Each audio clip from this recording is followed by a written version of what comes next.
Welcome to episode 22 of Land the Plane Podcast.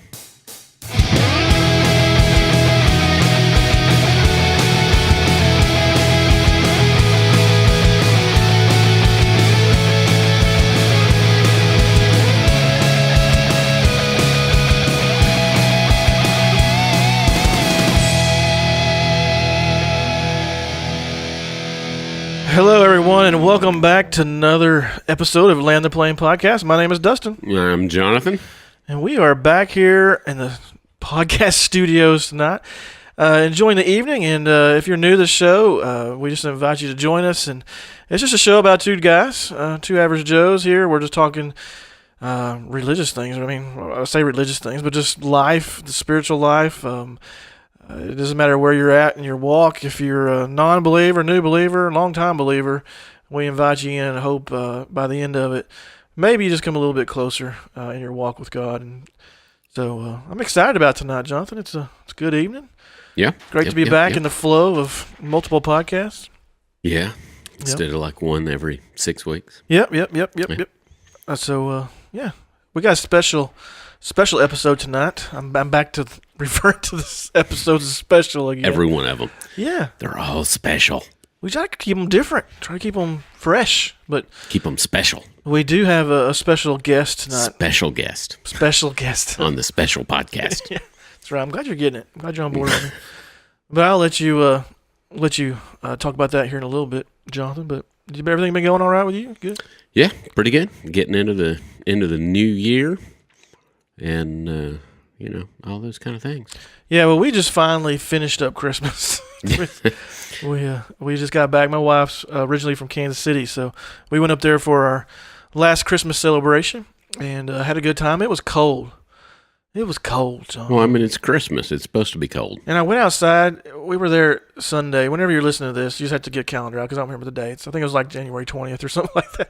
But we went outside that blood moon, wolf blood moon thing. Super wolf blood moon. Yeah. Something. I went out there early in the night, and it wasn't very blood wolf moony at the time.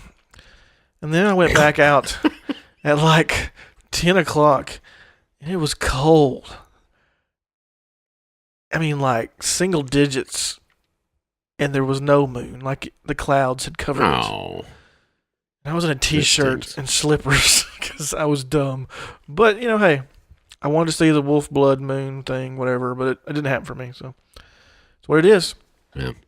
I actually didn't see it either. I think I slept right through it. Well, I thought you were going to let me live through your excitement. No.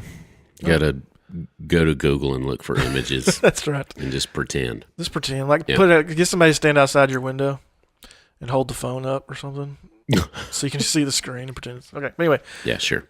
So we had Christmas celebration, got together with a lot of family, good times. And have you ever played the game Catchphrase, Jonathan? Yeah. Okay. For y'all who don't know Catchphrase, it's this little disc you hold. It brings up a word. You got to get your teammates to say it. Once you get your teammates to say it, you pass it around in a circle. And we're just all playing this. It's my wife's family, so a lot of her brothers and sister were there, significant others. Her mom was playing with us, and we were having a good time, and we were laughing. It usually brings up some good laughs, and so we were playing this game, and we were just getting silly and stuff. And my brother-in-law, my wife's brother, he said something, and then Amy, which is my sister-in-law, my wife's sister, she says, I don't even remember exactly what she says because it's not important to the story, but she says a your mama joke to her brother with her mom at the end of the table. Yeah. She tells a your mama joke, and it was really kind of negative to the mother. And it was friendly, like a friendly negative. It wasn't like really ugly. But we all start laughing, and then like some people catch on that she just told this your mama joke to the brother, which was her mama as well, obviously, and the mama's sitting at the end of the table, and everybody's just looking crazy. And we start laughing so hard that we can't breathe. And then I look over at my sister-in-law, Amy, and her face is like entirely scrunched up in this tight, like her eyes are closed, her mouth's not moving, and she's just like shaking a little bit, and I don't know what's wrong with her. Like, She like stroking out or I'm something. like, "Are you okay? Like, breathe, Amy, breathe." And I'm laughing so hard. Was she like really red? Yes, like So extremely. it was like super wolf blood Amy movie. It was, dude. But she had made herself laugh so much over this "your mama" joke, and because then she realized that she told a "your mama" joke to her own brother, which was Yeah. her own, and she couldn't move and she couldn't breathe, and she was just sitting there shaking because she was laughing so hard. I never seen her laugh like that before, and she listens to the show. She's probably gonna be mad at me. But you can tag us in the post there, Amy. But dude, we were laughing so hard. And then the young, like our nieces and nephews, most of them are teenagers. They came over and were like, "What's so funny? What's so funny?" And Was your mom? well, Amy's like, "I said your mom, like the joke," and they're like, "So?" Like in reality, they're like, "That's not that funny, y'all." So she just thought they didn't understand what a "your mama" joke was. So then she decides to explain. After laughing so hard I can barely breathe, she decides to explain a "your mama" joke to a teenager, and she's like, "It's a "your mom" joke. So what you do is if something is said that's funny, or you want to make it more of an insult, then you say your mama." mama. does this." And dude, I fell out my chair almost because I was like, "Did you just explain a "your mama" joke to an 18-year-old kid?" Because he's just staring at her like, "You might be the most." And she was explaining it to her son how to do your mama jokes. Yeah, that too. Yeah, that too. But it was so hilarious, Full dude. circle. Just the look on her face, and then the decision, like a 17, 18-year-old kid really would not know what a "your mama" joke is. Yeah. Dude, it killed me. It killed me. You had to really be there to really, truly appreciate this. But just seeing her face where she couldn't breathe and she couldn't move, that's good times, man. That's what family time's all about, though.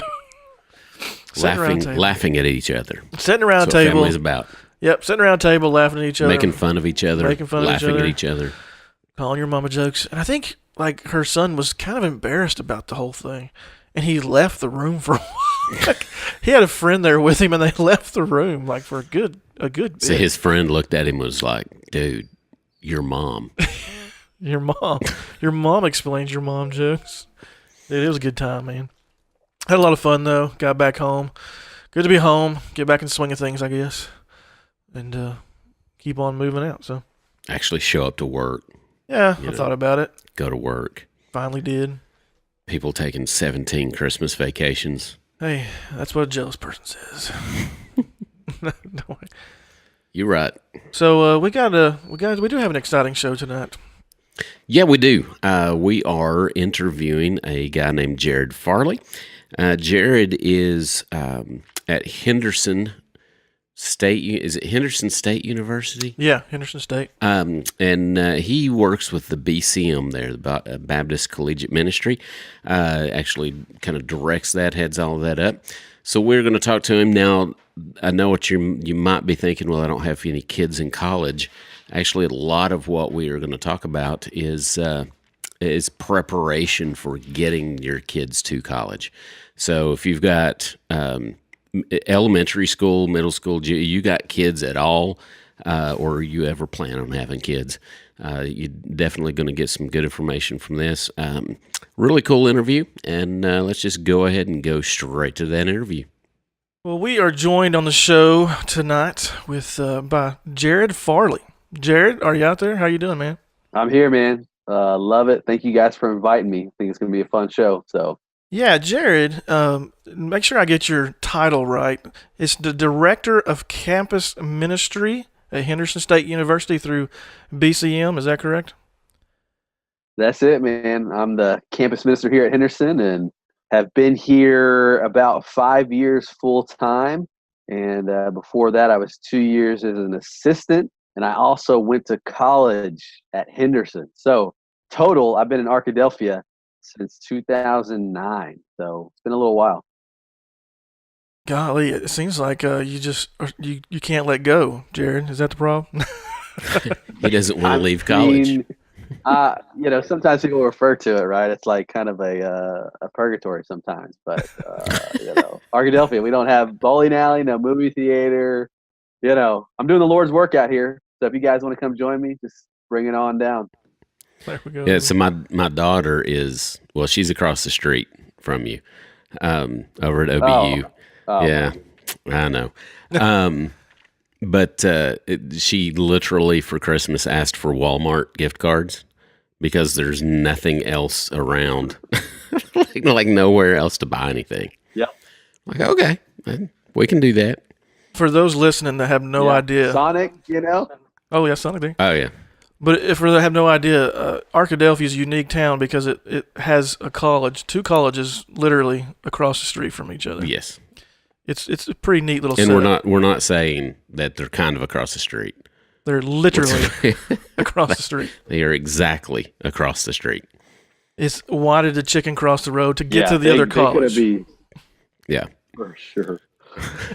Yeah, basically, I actually played sports when I was here at Henderson, and to demonstrate how close they are, how unique the town is, we would have games where we would play. And if we're going to play the Battle of the Ravine, right, we're going to suit up, we get all our stuff ready. And then, we don't load up in buses.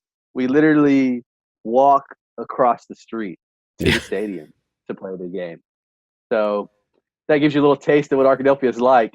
Then, come to the game and find out. It's a good walk, like a walk home as long as you win.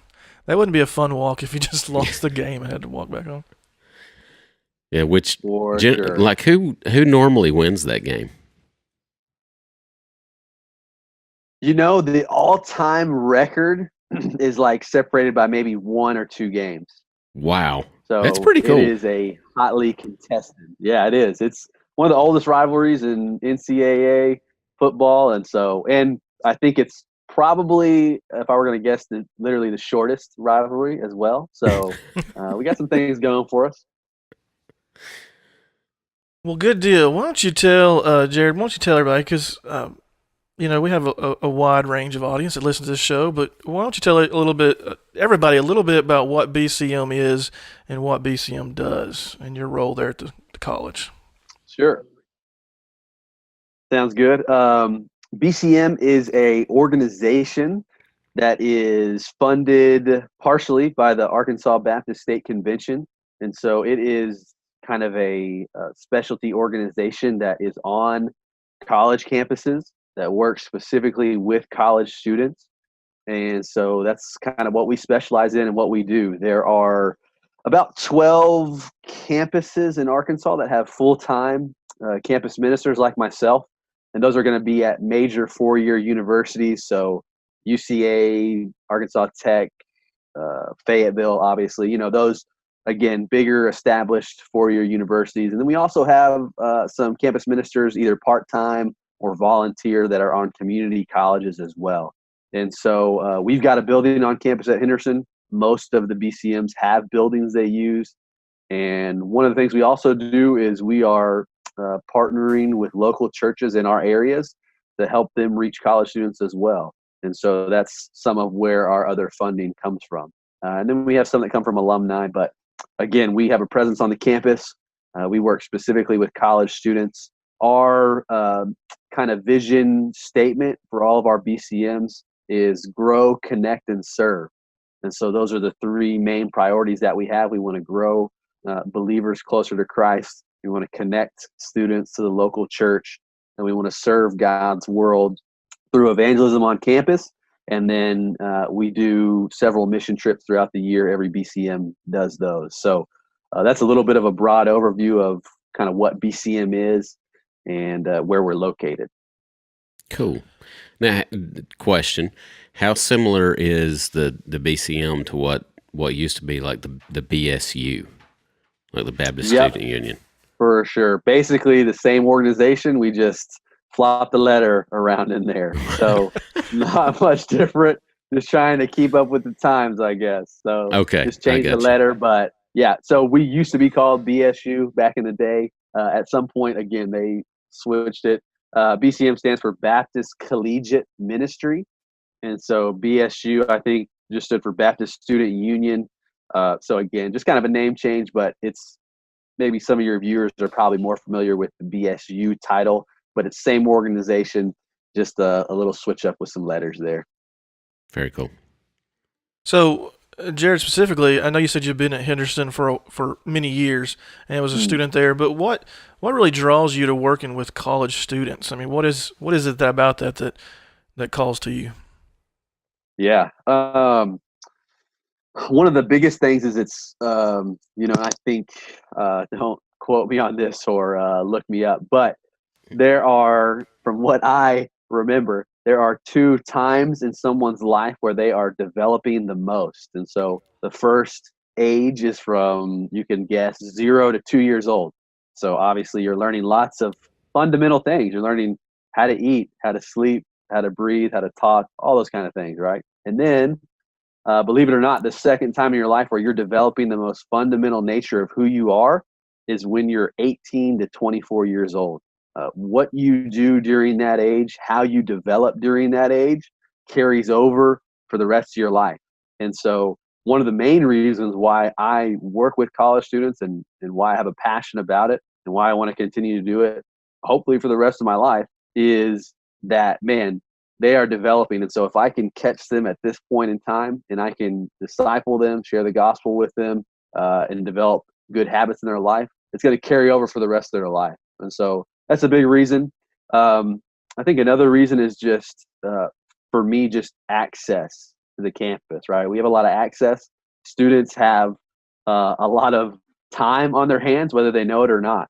And so it's a lot easier to spend a significant amount of time with them at this point in their life than it will be at any other point in their life. And so that's pretty significant for me as well. And so when I'm meeting with guys to disciple, I can work out that schedule pretty easily. They're more available for different events and things that we do. So those, I'd say, would be some of the two main reasons, just how they're developing and then the access in their life that we have to really, again, build into it and help them establish habits for the rest of their life. So, in saying all that, obviously there's challenges that come along with college. I mean, especially, and one thing that excites me about the BCM and what they do and what y'all are doing is you're in public schools, like public universities, not necessarily tied to like private, maybe Christian university, something like that. You're out in the public schools, public universities, trying to reach students. What is some of the challenges? I mean, I just looked up something earlier, and it said like 60 to 80%, somewhere in that range of students when they go that are Christian based or spiritually based, when they go off to college, they'll fall away from their faith. What do you think some of the struggles are that kids get into? Obviously, they're learning, like you said, but what's some of the struggles they get into once they get there? Yeah, good question.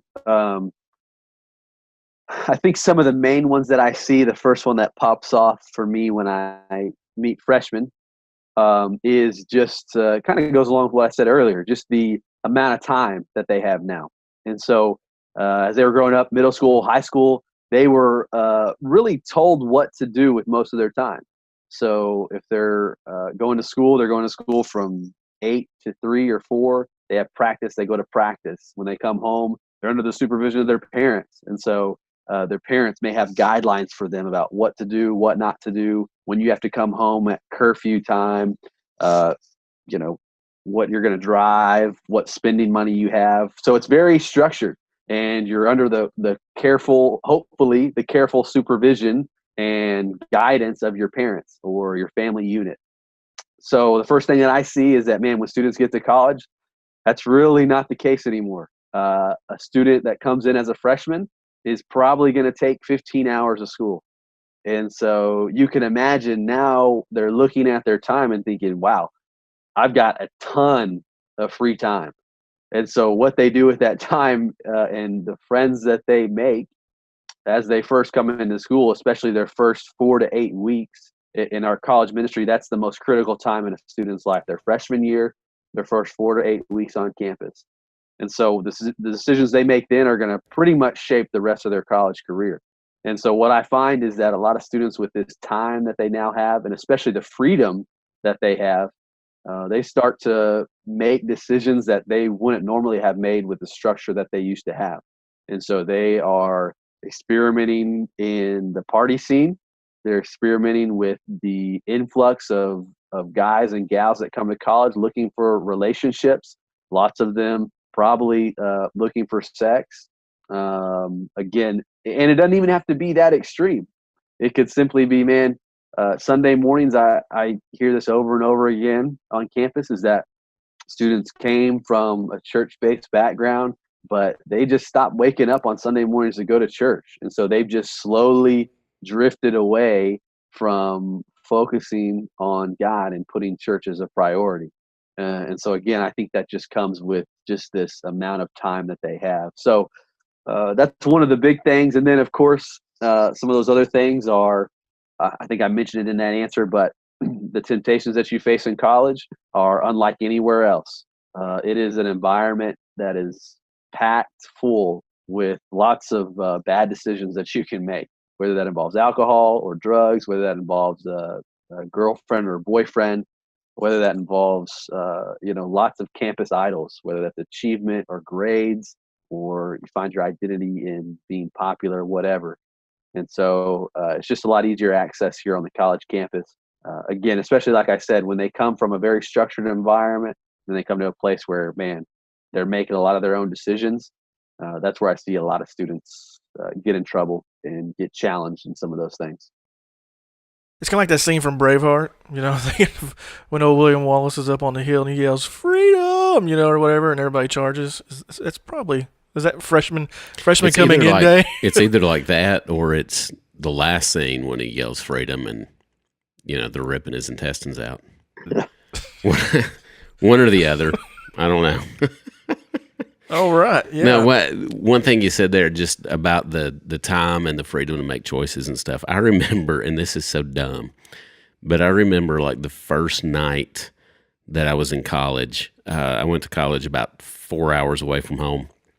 And so I'm sitting there in my dorm room, and me and my roommate kind of look at each other. It's like, man, I kind of want a snack or something.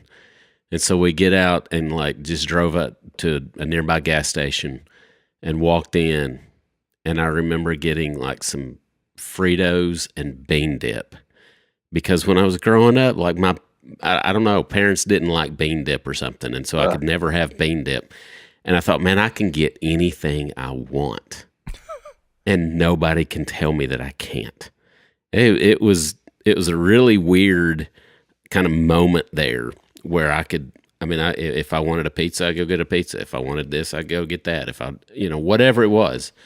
And I mean, it was just kind of total freedom. And it kind of freaked me out a little bit, honestly. But, Sure.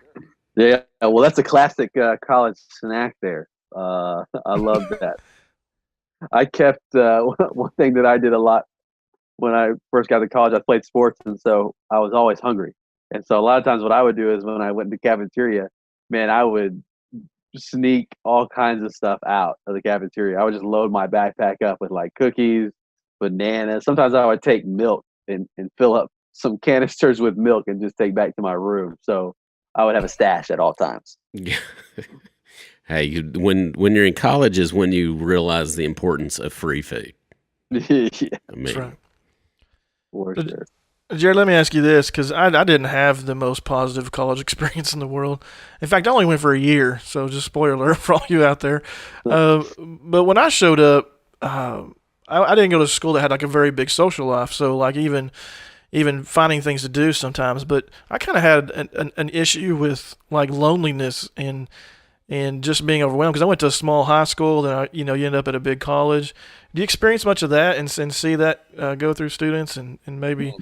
Yeah, I mean, without a doubt, loneliness is, and you guys probably know this better than anyone working with youth. I think, and I don't like to really talk about generations a lot, but Generation Z or whatever, loneliness, I think, is one of the number one factors for them. And I see it a lot on the college campus. And I think that has to do with, and I don't want to put all the blame, right? I don't want to demonize technology, but honestly, I think that's probably one of the main driving factors, is that when you come and you're so engulfed in your technology, whether that's your phone, social media. Guys, man, are addicted to video games on the college campus, without a doubt. You probably see that in high school as well. When they are so engulfed in their technology, then personal relationships that you have, that we know that's probably the best cure for loneliness, is being around people, engaging in conversation. Those become almost obsolete for students for the most part, that they can, in a sense, have this fake sense of connection through the video games they're playing with their friends, or the social media friends that they think they have, and they're like, oh well, yeah, I'm engaged in people's life, but not really. And so that's what I see a lot of times with students, is that they are so engaged in technology that as they come to college, I think a lot of students have maybe lost the skill to relationally connect with people. I kid you not, if I'm going, which I often do on campus, to either eat with students or just try to engage people in conversation, if I would just stop and observe, I'm going to see most of them on their phones, in their laptops, very little engagement with the people around them.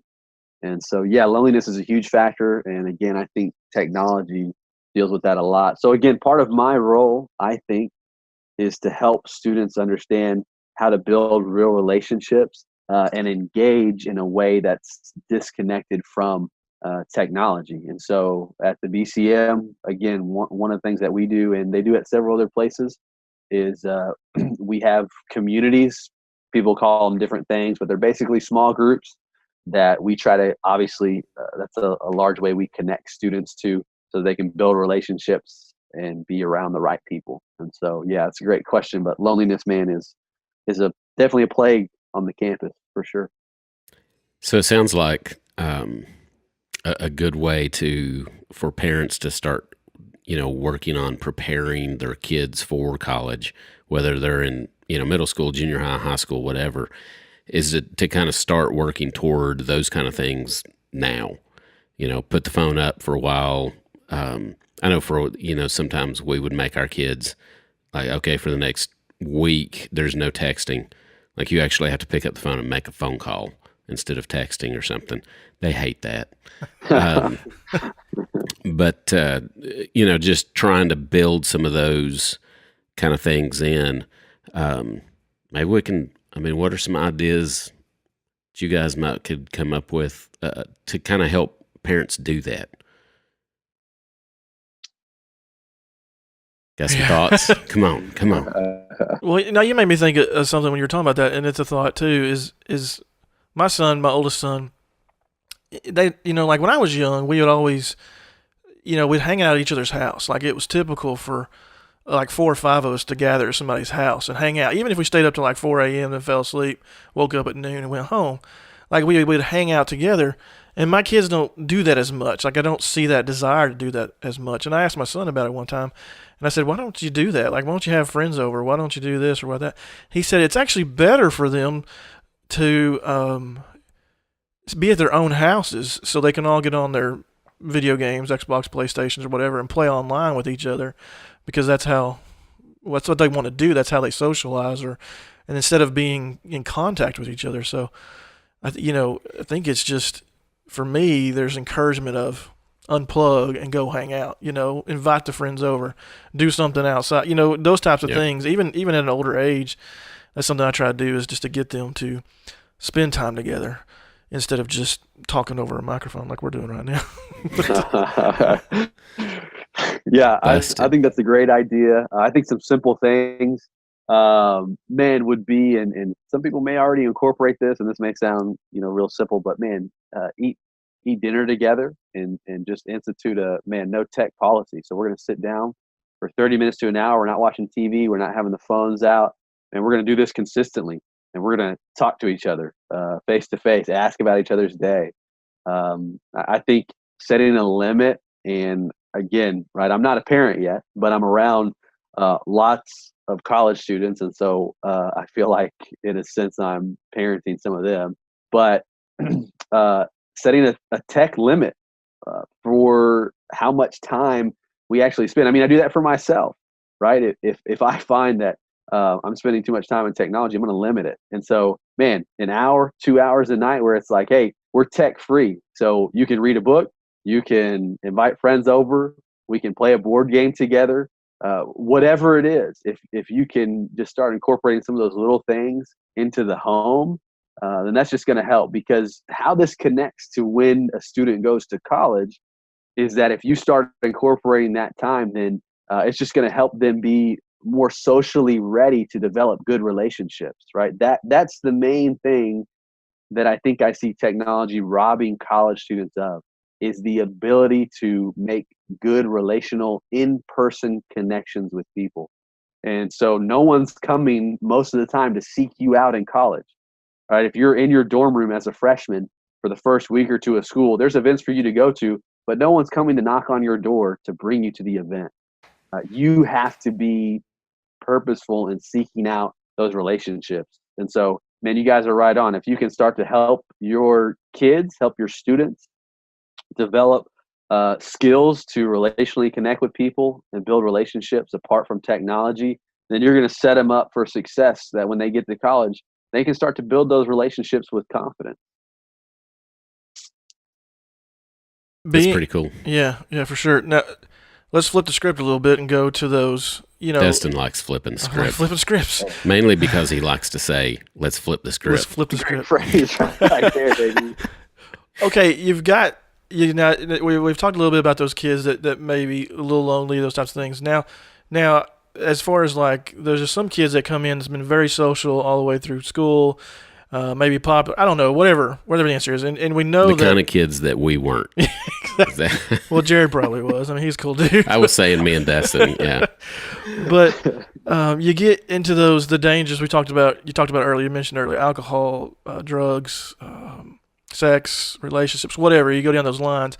And maybe because of that freedom, the temptation to experiment or figure things out, it gets bigger. So how would, maybe on the opposite side of, how would you, as a parent, you think, could start preparing their kids for that side of it? And I know that's a hard question, but because there's no one specific answer. Sure. And maybe I can draw from my own experience. I grew up in a divorced family, and my dad was still involved in my life.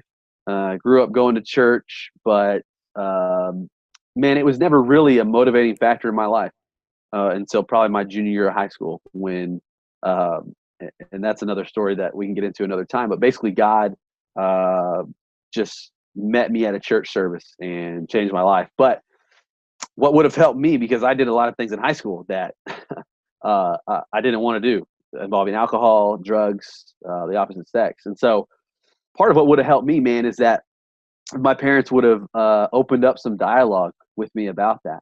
Right. I never really felt comfortable openly talking about some of those temptations or struggles with my parents, either because they never initiated the conversation with me, or they, especially my dad, probably would have come down with the hammer on me.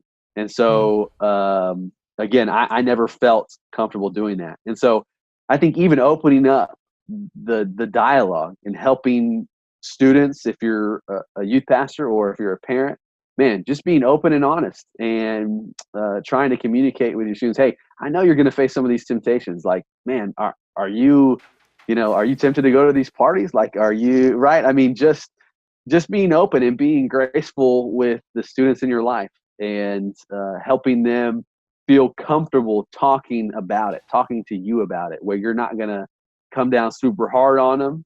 Of course, there's times where you might need to do that if they break your trust or cross boundaries. But even just opening communication at that level would help a ton. Because again, most of the students that I encounter, and man, I hope it's different, never really got an honest talk from their parents about alcohol, drugs, sex. Like, when they come to college, I'm the first one talking to them about it. And that's not a good thing. No. Like, I can help them through it a lot, but if their first time encountering, having that type of talk is in college, then man, they're already playing from behind the 8 ball. So it sounds like what you're saying is parents engage in your kids' lives, have real conversations, kind of, invite them into conversations, Yeah. sit around the dinner table, talk, all those kind of things. I mean, it's kind of all those things that just make sense. Yeah. And but they take a lot of intentionality. Like, it's not going to happen by accident, Yeah. Yeah. But it's all the kind of things that I think it's those things that we just know. I mean, we kind of just know, but yet they're easy to ignore or easy to put kind of on the back burner. So why is it hard to have those conversations with your kids? I mean, especially when they're coming to that age, why is it hard to have those conversations? Because it's a very real thing. I mean, I ain't downplaying it's difficult, but why is it so hard? Is it because it's just embarrassing, or? I think some of it may be, that, especially if it's, especially if it's areas that you yourself have messed up in, and you don't kind of want to admit that to your kids that you've messed up or whatever. Other is, I think, just especially in the area that we live in, I think there's still subjects that are just taboo. It's like talking about sex and those kind of things are just, whoa, we don't talk about that. Right. Jared, what kind of feedback do you get from your students about that topic of? I'm sure you had those discussions. There's probably a lot of kids, like you said, that show up there in the first discussion.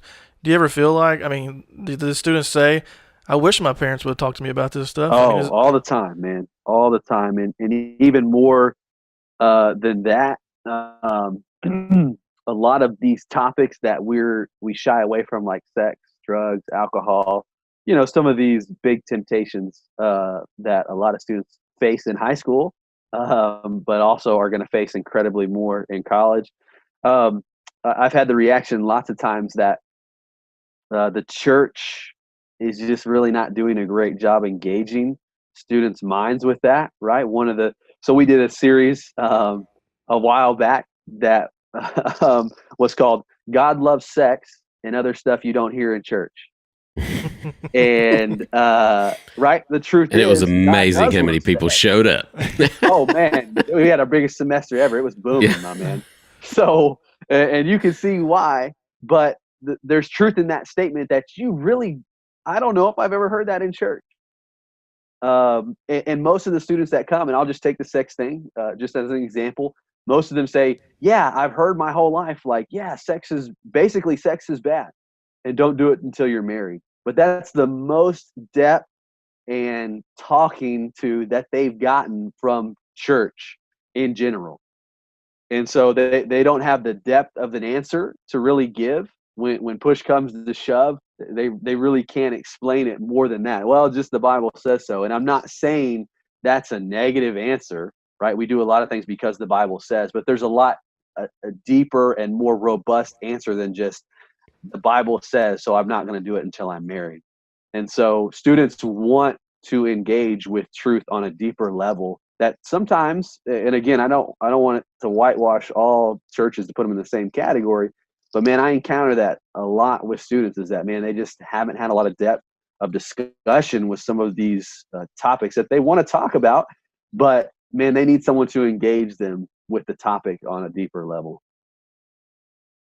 I think it's important that as a parent, whenever your child does talk to you about these things, whenever they do come to you and ask questions or show interest in just discussing with you, it's so important to be honest and to be willing to have that discussion and not just ignore it. So if you're a parent out there listening to this, I hope you get the picture that it's okay to talk to your kids about this stuff. They want you to. And they want to know truth. They want to know truth. I've always told my kids, if you have a question, ask it. I'll give you the answer. It may embarrass you, but if your fellow students at school are around talking about these things or mentioning different things or talking about this, or it doesn't have to be sex related. It can be drugs or alcohol. You just want to know what some of this stuff is. You want to know what these words they're using.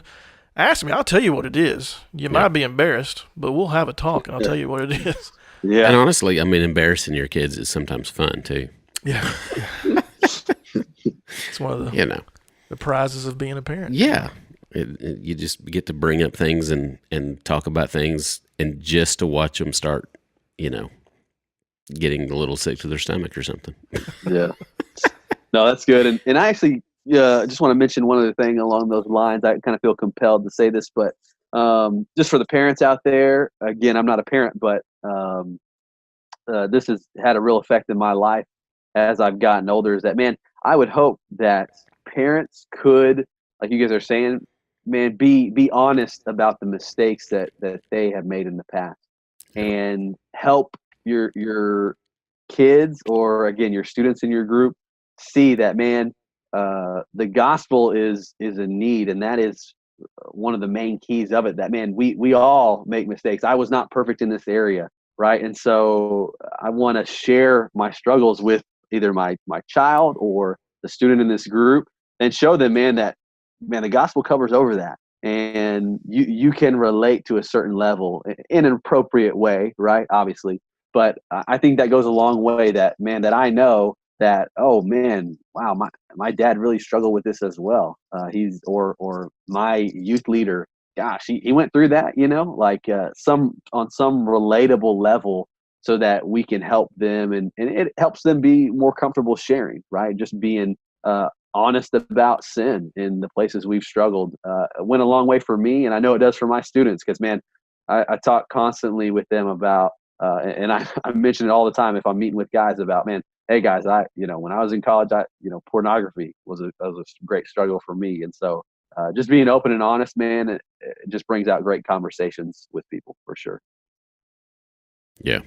Yeah, I think sometimes people are afraid to admit their stuff because they don't want their kids to be tempted to do it. But if I go up on the roof, this is my lame example. If I go off the roof and try to get off the roof without a ladder, and then I experience pain when I fall to the ground, if I tell my kids that, maybe they won't try to get off the roof without a ladder. You know what I mean?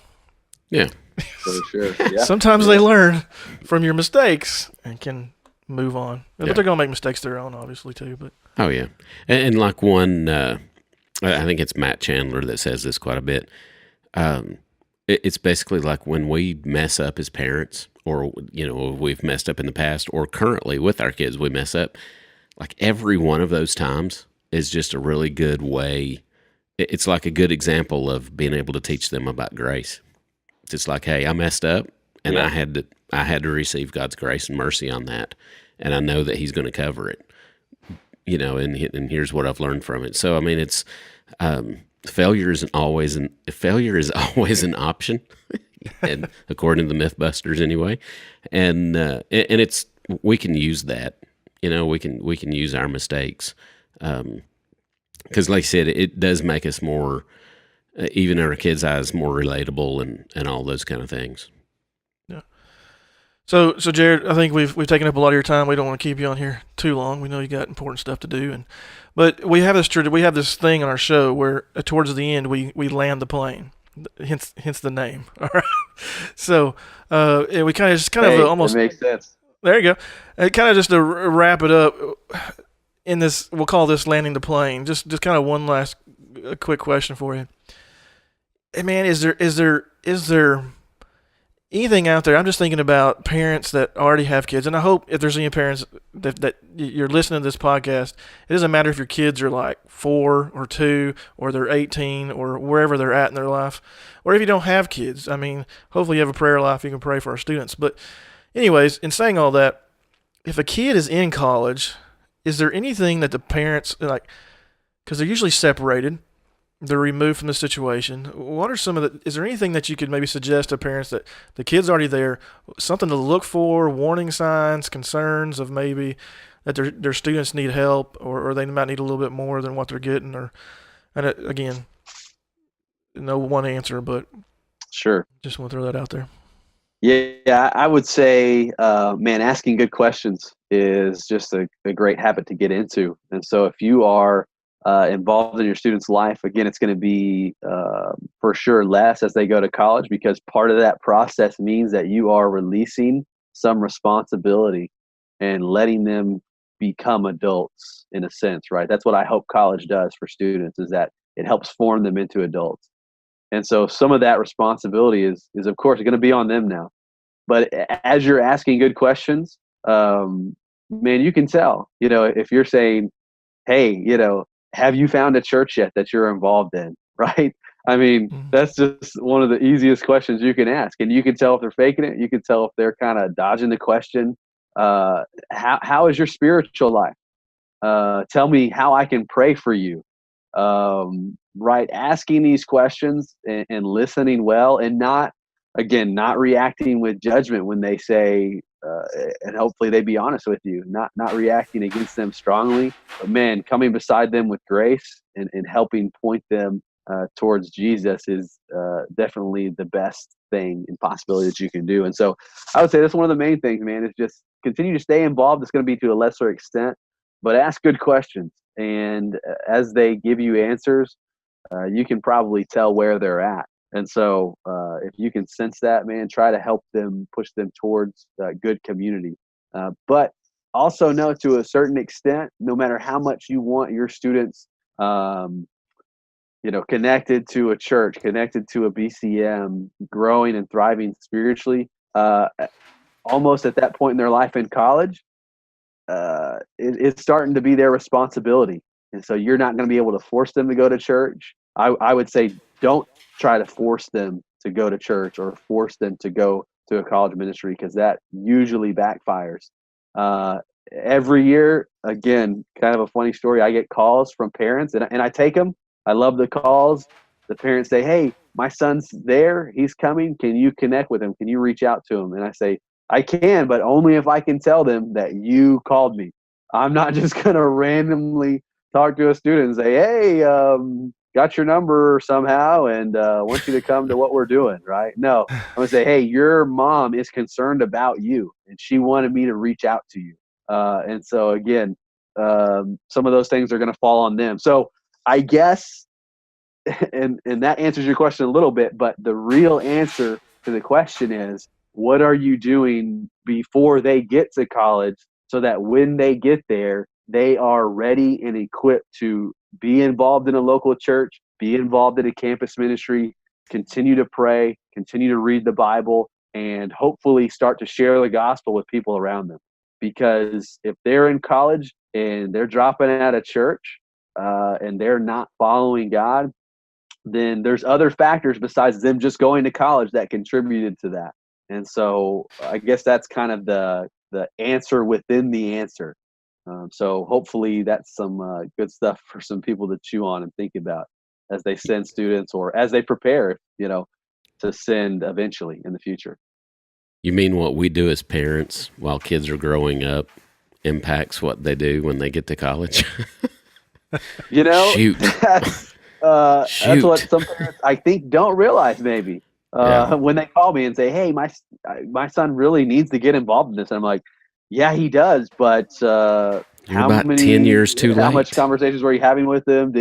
Again, I can ask all these questions, but lots of parents maybe, and again, uh, obviously I'm not trying to lump every parent together, but there's quite a few that maybe don't grasp some of that concept. So Yeah. And there is, I mean, kids are going to kind of spread those wings a little bit. They're going to cross some lines. They're going to push their yeah, boundaries, all those kind of things. Um, I think we all do. But the question might be, where's their foundation?